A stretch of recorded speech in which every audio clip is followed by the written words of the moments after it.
네, 은혜로운 찬양 감사드립니다. 오늘 너무 귀한 분을 모셨습니다. 우리 대함교회 자랑이자 또 워싱턴 중앙 장로교회에서 섬기고 계시는 배명훈 목사님이십니다.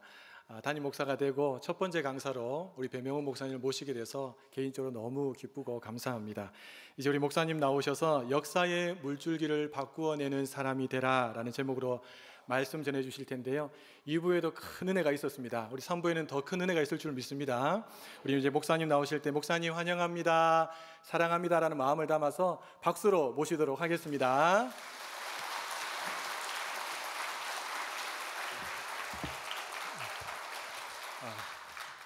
할렐루야. 귀한 교회에서 말씀을 전할 수 있는 은혜를 허락하신 하나님께 감사드리고 또 교회에 감사합니다. 어제 은퇴식을 했는데 저도 30년이 이 교회에 몸담은 지 됐네요. 이 교회에서 철없었는데 인간이 되고 목사가 되고 강단에서 말씀을 전할 수 있는 또 미국 수도에서도 이렇게 남들에 뒤처지지 않게 사역할 수 있는 다 바탕이 되는 게 우리 대함교회 우리 귀한 성도님들의 기도와 귀한 후원 덕분이라고 생각합니다. 부족한 종 이렇게 쓰임받게 해주신 하나님께 감사드리고 교회에도 감사드립니다. 우리 옆 사람과 그런 의미에서 한번 인사할까요? 아름다움이 죄라면 당신 무기징역입니다. 네. 예. 성가대 쪽에는 분위기가 좋고 앞에 장로님 쪽에서는 분위기가 안 좋고 예, 그래도 경상도에서 잘하네요, 그죠? 제가 살고 있는 미국의 땅에 보면 그 미국이 세계 최강대국이 된 지가 그렇게 오래되지 않았다는 사실을 알게 됩니다. 미국이 언제부터 최강대국이었을까? 1880년대 미국 알래스카 땅을 구매하는 일이 있었습니다. 원래 미국 알래스카 땅은 그러니까 소련이라고 하면 옛날 사람이죠. 근데 당시 오늘날의 러시아라고 하는 그 나라 소련에서 당시 가지고 있었던 그 땅이었는데, 당시 미국 국무장관 윌리엄 슈어드라는 사람이 이 알래스카 땅을 미국으로 사오기 위해 소련과 협상을 하여서 750만 달러 2조 원을 들여서 알래스카 땅을 사왔습니다. 근데 당시에는 오늘날 지금 정치권에서 이렇게 막 하는 이것보다 더 큰 역풍을 맞았던 것 같아요. 윌리엄 슈어드가 해왔던 이 엄청난 바보 같은 어리석은 얼음 땅밖에 없었던 그 알래스카 땅을 2조 원을 들여서 사온 거잖아요. 그래서 어떻게 이런 멍청한 결정을 했는지 온 국민들이 윌리엄 슈어드에 대해서 아주 안 좋게 이야기를 했습니다. 근데 돌이켜 나중에 시간이 지났을 때 과연 어땠을까요? 그 결정은 어땠나요? 알래스카 땅에서 유전이 나오고 금이 나오고 철광석이 발견되었습니다. 군사 지리적으로 러시아를 감시할 수 있는 아주 철의 요성 같은 곳이죠. 그러다 보니까 이 알래스카 땅은 2조 원이 아니라 천문학적 액수를 지불하고서도 바꿀 수 없는 엄청난 땅이 되었어요. 윌리엄 슈어드 한 사람이 그 역사의 물줄기를 바꾸게 된 겁니다. 미국이란 나라의 가장 결정적으로 패권 국가가 된 결정적인 시기가 바로 이때부터라는 거죠. 역사의 물줄기를 바꾸어낸 시대의 인물이 있습니다. 역사에선 절대 등장해서는 안 되는 인물도 있지만 역사에서 꼭 이 윌리엄 슈어드와 같이 시대를 바꾸고 견인하는 그런 인물들이 등장한다라는 사실입니다. 저는 저와 여러분이 시대에 이런 인물이 되면 좋겠습니다. 여러분들이 이런 인물이 되기를 간절히 축복합니다. 작년에 이스라엘 전쟁 중에 여러분 이 기사 중에 정말 부러운 기사가 있었어요. 이스라엘 전쟁이 일어났는데 이스라엘 청년들이 전쟁하러 줄줄이 귀국한다는 거예요. 해외 거주 이스라엘 청년들 참전 위에 줄줄이 고국행, 역대급 이스라엘 예비군 36만 명이 모집됐다는 겁니다. 이스라엘 나라가 어떤 나라이길래 도대체 청년들이 자기들이 우수한 대학교에서 공부를 하다가 자기 고국이 전쟁이 터지니까 자기 나라로 돌아갔을까? 교회가 어려움에 빠지면 과연 몇 명이 이렇게 나서서 앞장설 수 있을까? 저는 세상의 나라에서도 저렇게 위험을 감수하고 모험을 감수하고서도 자신의 안정을 버리고 고국으로 돌아가고 있는 청년들이 있다면 오늘 하나님 나라의 그 어려움과 힘듦 속에서도 안정을 버리고 도전하는 여러분 되시기를 축복합니다. 정말 하나님께서 보고 찾으시는 분은 누굴까? 정말 나의 삶의 일상을 평안하고 아무런 일이 없다라고 이야기하는 사람일까? 아니면 나의 안정을 딛고 도전하는 그 한 사람일까? 오늘 여러분의 말씀, 이 말씀을 통하여서 도전하는 여러분 되시길 간절히 축복합니다. 오늘 본문의 배경은요, 방치됐던 법궤가 마침내 이스라엘로 등장하면서 일어난 일이에요. 그 법궤가 이 블레셋 군대로부터 뺏겼어요. 근데 아무리 여기저기 이렇게 모시다 보니까 곳곳에 이게 저주의 상징과도 된 거예요. 모시는 곳곳마다 블레셋 땅에 난리가 나는 거죠. 사람들이 죽어나가고 저주가 임하는 거예요. 그래서 이 법궤를 이스라엘 땅 너희들 도로 가져가라 해서 그것이 잠시 동안에 방치된 곳이 아미나답이라는 사람의 집이었습니다. 그곳에 잠시 머물기로 했는데 몇 년을 머물러요? 사무엘상 보면 20년이라고 되어 있는데 이 전체 시기를 다 통틀어 보면 70년 동안 이 법궤가 아미나답 집에 방치가 돼 있었던 거예요. 다윗이 왕이 되고 나서 제일 먼저 행하고자 했던 게 뭐예요? 여호와의 궤를 예루살렘으로 모셔오는 일이었어요. 얼마나 대단한 일이에요. 그걸 위해서 오늘 본문의 말씀에 읽진 않았지만 3만 명이나 되는 사람들을 퍼레이드를 이렇게 시킨 거예요. 그 하나님의 법궤가 오는 길에 막 행진을 이렇게 깔아놓은 거예요. 그래서 그 법궤가 올 때에 환호성을 지르고 사람들이 이렇게 모셔오는 거죠. 그런데 어떤 일이 일어나요? 소가 갑자기 날뛰어서 법궤가 넘어질 뻔한, 그 법궤가 떨어질 뻔한 것을 우사라는 사람이 그것을 손을 대고 잡아서 법궤에 손을 대고 사람이 죽어나가는 일이 생깁니다. 뭐 너무나 당황스러운 일이죠. 하나님의 정말 법궤가 모셔오는 일에 성대한 이런 축제와 같은 일에서 사람이 나간 일이에요. 왜 하나님께서 우사를 치셨을까? 70년 동안 이 법궤를 잘 모셨던 집안의 사람인데 그 우사가 법궤가 떨어지는 것을 내버려 두는 게 말이 됩니까? 그죠? 여호와의 궤가 떨어지지 않기 위해서 그것을 잡았는데 그것이 그렇게 잘못한 일일까? 제가 챗 GPT에게 쳐봤습니다. 과연 소가 날뛰는 경우가 언제인지. 제가 소를 잘 몰라서 소를 몰아본 적이 없습니다. 소가 언제 날뛰는지를 잘 몰라서 그렇게 자주 날뛰는지를 한번 챗 GPT를 쳐봤더니 이렇게 이야기를 해요. 일반적으로 소는 온순한 동물이기 때문에 평상시에 그리 자주 뛰지 않아요. 따라서 갑작스럽게 뛰는 확률은 매우 낮다라고 말할 수 있습니다. 정확한 확률을 제시하기는 어렵지만 소가 날뛰는 경우는 극히 드뭅니다. 자, 오늘 여기서 소가 날뛰었다라고 이야기하는데 이 경우는 과연 어떠한 일이 있어서 날뛰었을까요? 하나님께서 뛰게 하신 거죠. 이 상황을 하나님께서 만들어내신 거죠. 왜요? 하나님께서 지금 이스라엘 백성들이 아직도 깨닫지 못하고 있는 한 가지 일을 위해서 하나님이 깨우쳐주기 위해서 오늘 이 사건을 만들어내신 거예요. 과연 우사를 치신 하나님의 결정적인 이유가 무엇입니까? 한마디로 이야기해서 이전에 하던 대로 행하였습니다. 이전에 하던 대로 행하였어. 다윗과 이스라엘 백성은 이전에 하던 대로 내 생각대로 하는 것이 옳다라고 생각했어요. 3만 명의 퍼레이드를 깔아놓으면 하나님 좋아하실 거라고 생각했어요.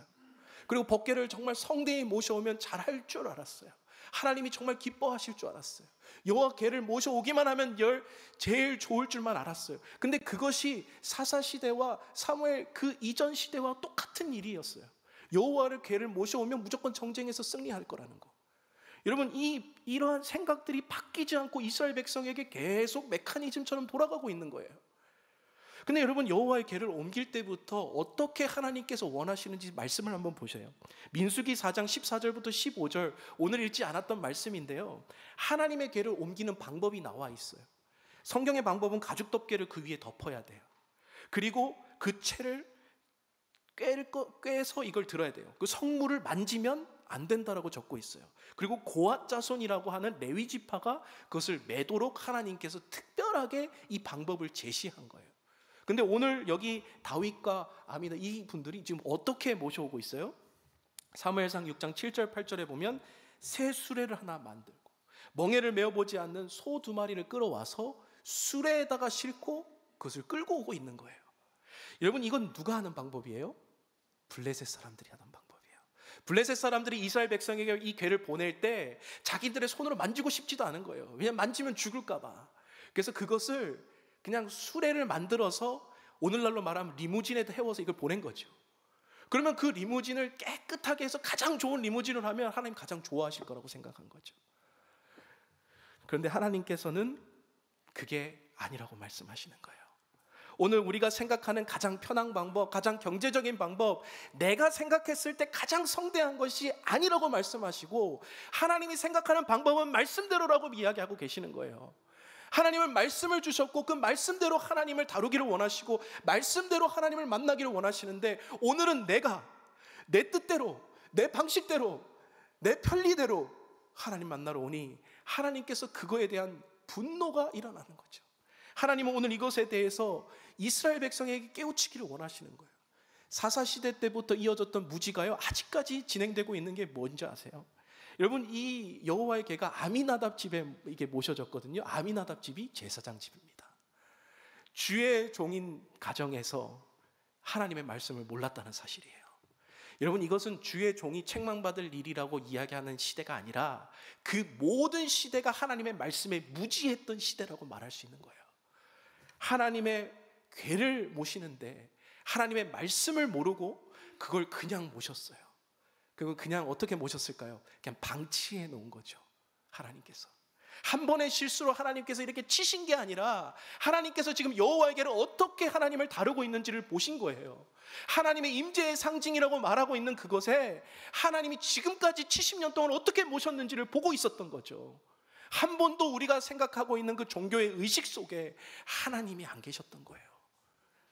그랬을 때 하나님께서는 어떻게 책망하세요? 하나님께서는 그것을 함부로 다룬 것에 치시면서 백성들에게 보여주고 싶어 하시는 거죠.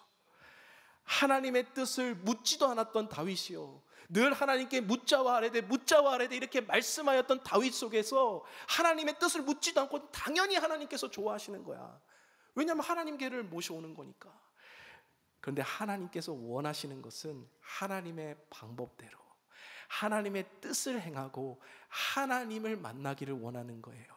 하나님의 궤를 가지고 와서 내가 이것을 숭배하는 것이 아니라 하나님을 만나기를 원하시는 거죠. 하나님께서는 우리의 삶에 종교적인 모습으로 하나님 앞에 나오기를 원하지 않으십니다. 오늘 우리의 삶의 각자가 하나님의 절대자 앞에서 하나의 인격자로 한 분 한 분 서시기를 간절히 축복합니다. 이때 다윗의 반응을 보세요. 8절을 보면요, 웃사를 치셨어요. 다윗이 어떻게 해요? 왜 그랬을까? 회개하거나 어떻게 하나님 앞에 묻는 행동이 없어요. 다윗이 분노하죠. 분하여 그곳을 베레스 웃사라 이름을 치니 다윗이 그 자리를 떠버렸어요. 아니, 왕이 이 일을 수습하지 않고 그냥 왕이 그 자리를 두고 떠버린 거예요. 마음이 불편한 거죠. 하나님 앞에 삐진 거예요, 한마디로. 하나님, 어떻게 내가 이렇게 하나님 앞에서 이렇게 성대하게 하고 있는데 왜 이런 일이 내가 지금 집권하고 있는 이 가운데 생깁니까? 오히려 마음에 분노도 있고 하나님 향한 원망도 있고, 그때 등장하는 인물이 바로 오벳에돔이에요. 오벳에돔의 이름의 뜻은 열정적으로 섬기는 자. 열정적으로 섬기는 자에 가진 이 오벳에돔이 어디 사람이라 그래요? 가드 사람이요. 골리앗의 고향인 가드에서 난 이 사람이요, 하나님을 얼마나 잘 섬겼는지요. 하나님의 궤에 아무도 그 저주받은 것처럼 이렇게 놓여있는 여호와의 궤를 자기가 그걸 수습합니다. 수습해서 어디에 모셔요? 자기 집으로 모셔요. 여러분, 여호와의 궤를 만져서 자신의 아들이 죽은 사람이 있어요. 그것을 보는 한 사람이 자기의 집으로 모셔온단 말이에요. 그럼 어떠한 위험을 각오해야 돼요? 자기 집의 자녀들도 잘못돼서 죽을 수도 있는 각오를 해야 되는 거예요. 근데 지금 여기서 오벳에돔은 다른 어떤 설명도 없이 하나님의 궤를 그냥 모시고 와요. 그리고 자기 집에 석 달을 모셨다고 말해요. 근데 어떻게 되죠?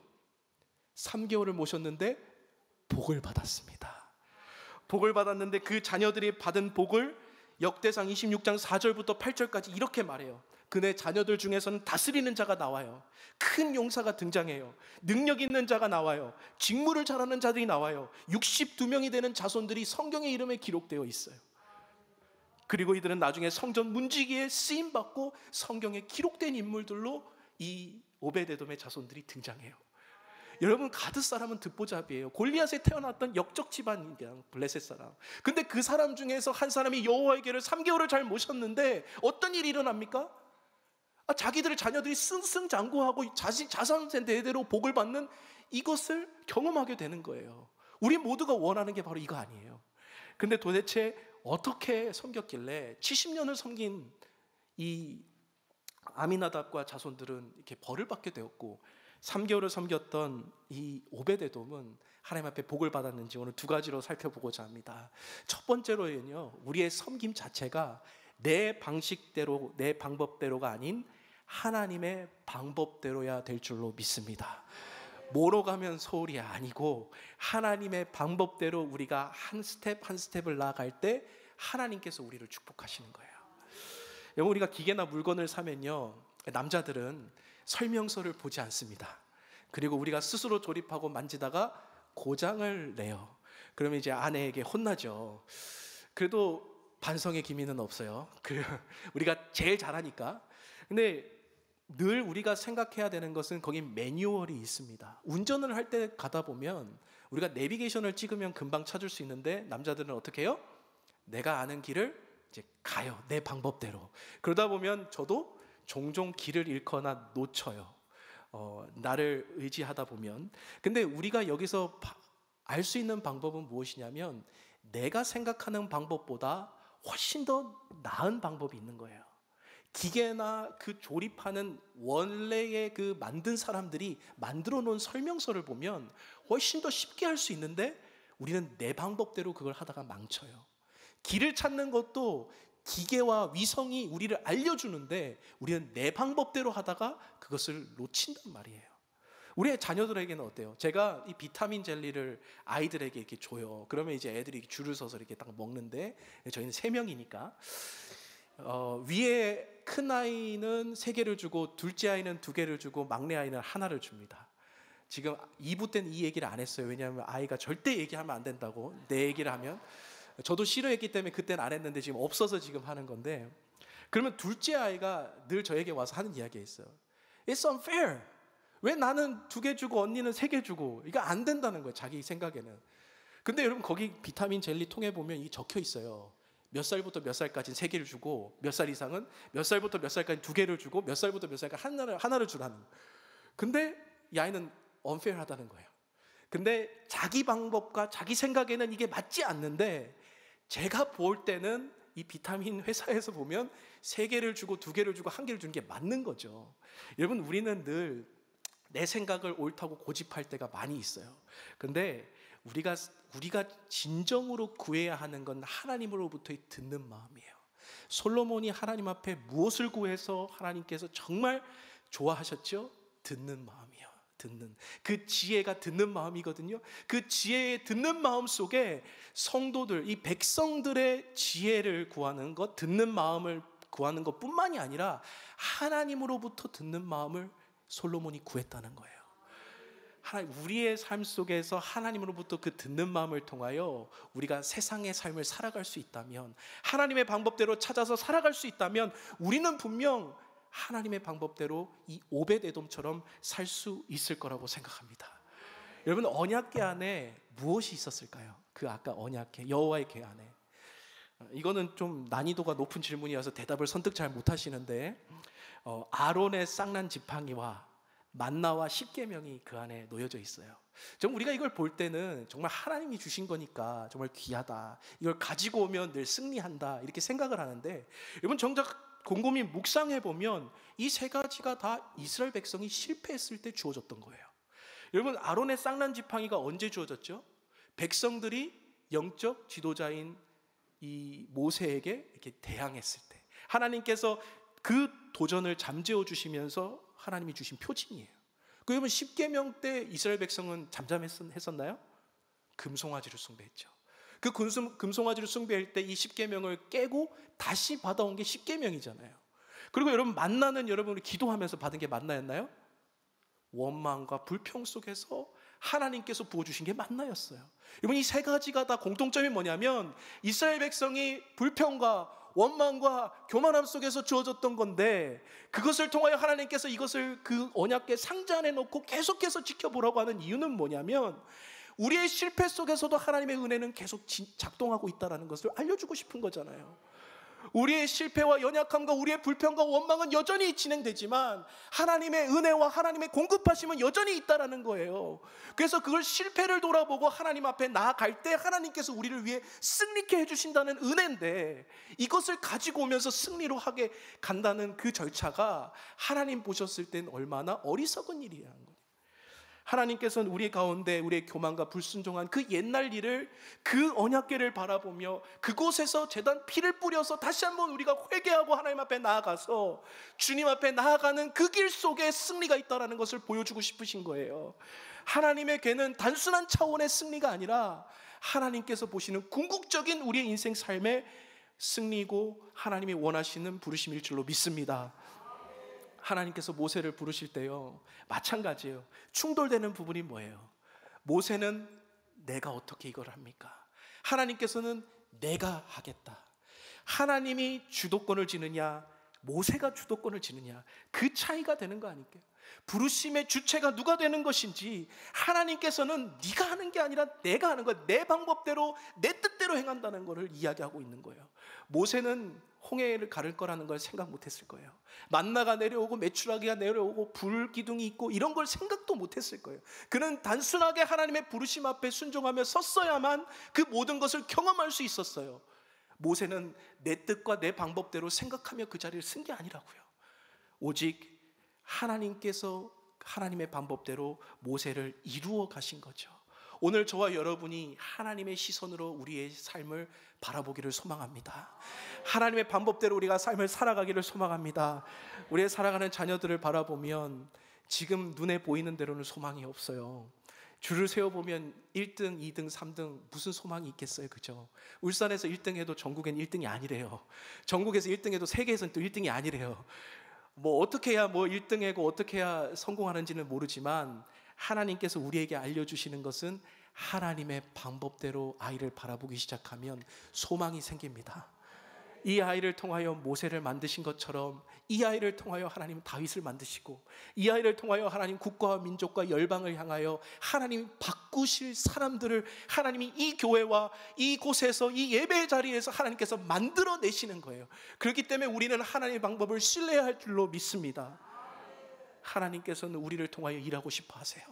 하나님께서는 우리에게 요구하시는 건 한 가지, 네가 하나님의 방법을 신뢰하느냐예요. 제가 미국에 있을 때 한 가정에 신방을 했는데, 이 가정은 남편이 10년째 식물인간으로 누워 계시고 큰 딸이 지체장애자로 1급 지체장애자로 아무것도 할 수 없는, 근데 28 된 딸이 있어요. 그 둘째 딸도 이제 너무너무 힘들어서 엄마한테 늘 원망하고, 그 다음에 막내 아들이 사춘기에 접어들면서 엄마가 너무너무 우시면서 절망하는 가운데 제가 신방을 갔어요. 성경 말씀을 찾아보는데 신방할 수 있는 말씀이 없는 거예요. 왜냐하면 제가 생각해도 너무 기가 막히는 일이잖아요, 한 가정에. 그러다 보니까 제가 하나님 앞에 이제 기도하면서 말씀을 생각하다 보니까 하나님께서 이런 말씀을 주시는 거예요. 여전히 하나님의 방법을 너는 신뢰하느냐? 여전히 하나님이 너와 함께 하심을 신뢰하느냐? 제가 아무런 생각이 들지 않고 이 말씀만을 가지고 그 성도에게 전해주는데 하염없이 눈물을 흘리시면서 그 말씀을 통하여 많은 힘이 됐다고 하신 거예요. 저는 힘이 전혀 안 됐는데 내 스스로에게는 어떻게 힘이 되었을까라고 생각해 보니, 제가 생각해도 제 삶을 대입해 보니 하나님의 방법대로 하나님의 방법을 신뢰하는 것 말고는 우리의 인생과 삶을 버티고 이겨나갈 그 힘이 없더라고요. 그랬더니 그 성도도 마찬가지로 하나님의 방법을 너가 여전히 신뢰합니까? 하나님의 방법을 신뢰한다면 그 신뢰한 대로 따라가시다 보면 하나님이 기적의 길을 여실 줄로 믿습니다. 저는 이 말씀이 저와 여러분에게도 주신 동일한 말씀이라고 생각이 듭니다. 하나님의 방법을 신뢰하십니까? 오늘 도무지 내가 생각해도 이 방법은 아니야, 내가 생각해도 이 길은 아니지라고 생각하는 그 길 속에 하나님의 진리의 역사가 숨어 있을 줄로 믿습니다. 오늘 이 가운데 하나님의 방법이 이루어지는 놀라운 역사 되시기를 축복합니다.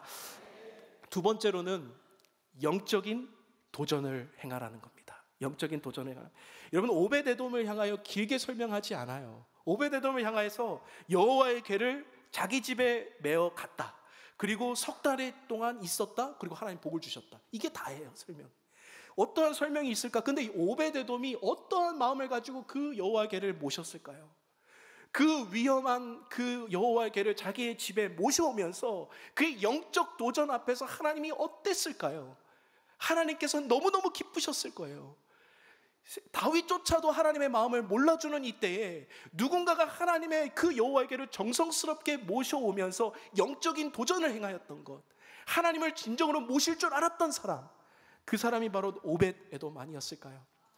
아무도 나서지 않는 안정 속에 있을 때 위험한 도전을 감행했던 이 오벳에돔을 하나님은 축복하셨습니다. 여러분, 여호수아서를 보면 여러분 땅을 정복해 나가는 이야기예요. 근데 정복하는 이야기 중에 보다 더 중요한 그 일이 남았는데 그게 무엇이냐면 땅을 분배하는 일이거든요. 땅을 분배할 때는 여러분 정복할 때는 함께 힘을 모아요. 근데 분배할 때 되면 내 거를 더 많이 가지고 싶어 하는 게 인간의 욕심이잖아요. 근데 이스라엘 지파도 마찬가지였던 것 같아요. 근데 그때요, 모두가 다 좋은 땅을 원하는 그 마음을 가진 그때에 여호수아의 그 입장 속에 갈렙이라는 인물이 등장을 해요. 근데 갈렙이라는 인물은 어떤 인물이에요? 여호수아와 함께 1등 공시, 1세대 원로급 대선 인사가 86세 된 나이에 그가 등장을 하면서 땅 분배하는데 가장 먼저 그가 했던 이야기가 무엇이냐면, 저 헤브론 땅, 아무도 원하지 않고 가장 험한 저 땅을 나에게 주십시오. 하나님께서 여전히 나와 함께 하십니다. 여러분, 이 말씀을 딱 듣고 나서 다른 지파들이 어떻게 해요? 더 이상 불평과 원망이 없었어요. 다른 어떠한 땅을 가져도 다 순종하면서 받았다는 거예요. 그 영적 도전 앞에서 이스라엘 땅 모두가 다 평안해질 수 있는 그 시대와 역사를 견인했던 한 사람, 갈렙이 있었다는 거죠. 저는 오늘 이 갈렙처럼 오늘 저와 여러분의 삶과 신앙이 이렇게 되기를 소망합니다. 누가 여기를 섬기겠습니까? 누가 저 사역을 나가서 섬기겠습니까? 아까 인도네시아 선교팀이 모자르다고 했나요? 거기는 누가 섬기겠습니까? 라고 이야기했을 때 위험한 영적 도전 앞에 제가 가겠습니다. 헤브론 산지를 제가 가겠습니다. 저와 우리 가정을 보내주십시오 라고 이야기할 때 하나님께서 그 가정과 그 인생에 함께하여 주실 줄로 믿습니다. 저는 우리 교회에 이런 성도들이 많이 나오기를 축복합니다. 대한교회가 그래서 축복 많이 받는 교회가 되기를 축복합니다. 수잔 로페스라는 한 인물이 적은 책 중에 도전하라 한 번도 실패하지 않는 것처럼 이라는 책이 있습니다. 그 책 내용을 보면 이렇게 적혀 있어요. 그는 정신과 의사이자 상담가인데, 우리는 시작하기를 두려워하고 끝내는 것을 두려워합니다. 변화를 두려워하고 정체되는 것을 두려워합니다. 성공을 두려워하고 실패를 두려워합니다. 삶을 두려워하고 죽음을 두려워합니다. 그러나 두려움을 느끼되 그냥 도전하십시오. 그냥 행하십시오. 이렇게 적고 있어요. 그가 만났던 수많은 아픈 사람들과 수많은 어려운 사람들 속에서 그가 행하였던 건 우리는 모두가 다 두려움을 느끼고 있습니다. 우리는 지금 이 자리에서 떠나고 싶지 않고 한 발짝도 내딛는 것도 어렵습니다. 하지만 그냥 하십시오. 그냥 행하는 것이 우리에게 복이 됩니다. 두려움을 느끼되 그냥 행하십시오. 거기에 하나님의 축복이 있습니다. 우리의 한 발자국 내딛는 그것에서 하나님의 은혜가 임할 줄로 믿습니다. 저는 우리의 삶이 이러기를 축복합니다. 우리의 삶의 자리에서 어떻게 도전을 할 수 있을까? 제가 곰곰이 묵상을 해봤는데 사무엘상 16장 말씀이 떠올랐어요. 사무엘상 16장 말씀이 어떤 내용이 있냐면 사도 바울과 실라에 대한 내용이 있는데, 하나님 앞에서 이게 전도를 하다가 감옥에 갇히는 장면이 있어요. 감옥에 갇혀서 그들의 삶을 이렇게 막 원망하는 것이 아니라 이렇게 표현을 하고 있는 거예요. 그가 이런 명령을 받아 깊은 옥에 가두고 그 발을 차고에 든든히 채웠더니 한밤중에 바울과 실라가 기도하고 하나님을 찬송하며 죄수들이 듣더라. 이 말씀이 어떤 말씀일까? 저는 사도 바울과 실라가 그 캄캄한 어두운 곳에서 기도하고 찬양하는 것을 도전했던 이 모습을 발견하게 되는 거예요. 아니, 기도하고 찬양하는 것이 그 정말 대단한 영적 도전입니까?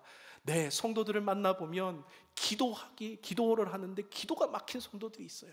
기도하러 나오는 자리까지 너무나 힘든 성도들이 있어요. 기도하러 나가는데 또 찬양을 하러 나가는데 입술이 열리지 않는 성도들이 있어요. 그냥 곡조만 듣고 눈으로 묵상하는 사람들도 있단 말이죠.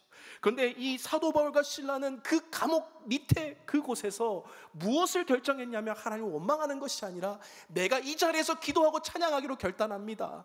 내가 기도하고 찬양하기로 내가 오늘 작정합니다. 하나님, 내가 대단한 세계 선교를 내가 꿈꾸는 건 아니지만 내가 오늘 이 자리에서 기도하고 찬양하기로 결단한다면 하나님께서 역사와 기적을 베푸실 줄로 믿습니다. 이런 고백을 한 거예요.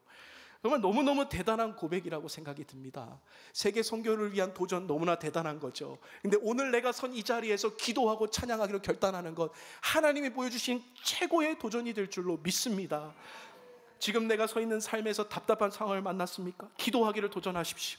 예배 드리기를 결정하십시오. 새벽 예배를 드리기로 작정하고 우리의 공동체 모임과 훈련을 참여하기로 결정하십시오.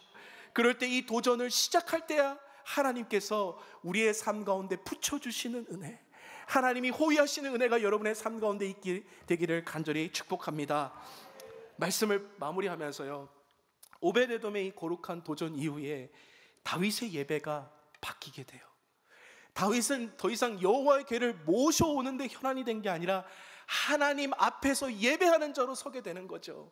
하나님 앞에서 춤을 추며 그 예배를 드립니다. 하나님의 임재를 경험하면서 하나님 앞에서 예배드리는 참 예배자로 서게 되는 다윗을 발견하게 되는 거예요. 한 사람의 도전이 이스라엘 백성 전체의 예배를 바꿨어요. 그리고 다윗이라는 한 인물의 관점을 바꾸게 됐어요. 여러분, 3개월이면 충분했죠. 오늘 저와 여러분의 우리의 삶에 단 하루면 충분할 줄로 믿습니다. 하나님의 임재가 저와 여러분의 삶을 터치하고 오늘 저와 여러분의 삶 가운데 임재한다면, 오늘 우리의 삶 가운데 이 역사의 시대를 견인하는 귀한 인물이 등장할 줄로 믿습니다. 여러분의 삶을 통하여 가정이 바뀔 줄로 믿습니다. 여러분의 삶을 통하여 울산 지역과 우리나라 대한민국이 바뀔 줄로 믿습니다. 우리나라가 힘들고 어렵고 분열된 이 시기에 여러분, 정치에 소망이 있습니까? 경제에 소망이 있습니까? 우리의 소망은 하나님 나라에 있습니다. 하나님 나라에 우리의 소망을 둘 때에 하나님께서 우리의 삶 가운데 하나님의 방법대로 이 나라를 이끌어 가실 줄로 간절히 축복합니다. 아무도 예배하지 않는 그곳에서 우리는 예배해야 하고, 아무도 찬양하지 않는 곳에서 우리는 찬양해야 하고, 아무도 헌신하지 않는 그곳에 우리는 헌신해야 합니다. 아무도 증거하지 않는 그곳에 증거해야 되고, 아무도 예배하지 않는 그곳에서 우리가 예배할 때 하나님께서 우리의 삶을 통하여 축복하시고 역사하시는 은혜가 있을 줄로 간절히 축복합니다. 기도하겠습니다. 사랑과 은혜가 풍성하신 하나님, 오늘 우리의 삶 가운데 오벳 에돔과 같은 삶이 되게 주님 도와주옵소서. 단 하루의 삶이라도 하나님의 임재를 경험하며 거룩한 예배자로 선 우리의 사랑하는 대함의 성도들이 되게 주님 도와주시고, 우리가 하나님을 제대로 모시고 하나님의 방법대로 순종하며 나아갈 때 우리가 시대와 역사를 견인해 나가는 귀한 인물들로 나타날 줄로 믿습니다. 우리를 사용하여 주옵소서. 내 방법과 내 뜻과 내 종교대로 하는 것이 아니라 하나님의 방법대로, 하나님의 뜻대로, 하나님의 말씀대로 우리가 행할 때에 하나님께서 우리의 앞길을 열어주실 줄로 믿사오니, 하나님께서 축복하시고 역사하시는 오늘이 주일 되게 하여 주옵소서. 모든 영광을 주님께 올려드리며 오늘도 살아 역사하셔서 우리 함께 하시는 예수 그리스도 이름 받들어 간절히 기도하였습니다. 아멘.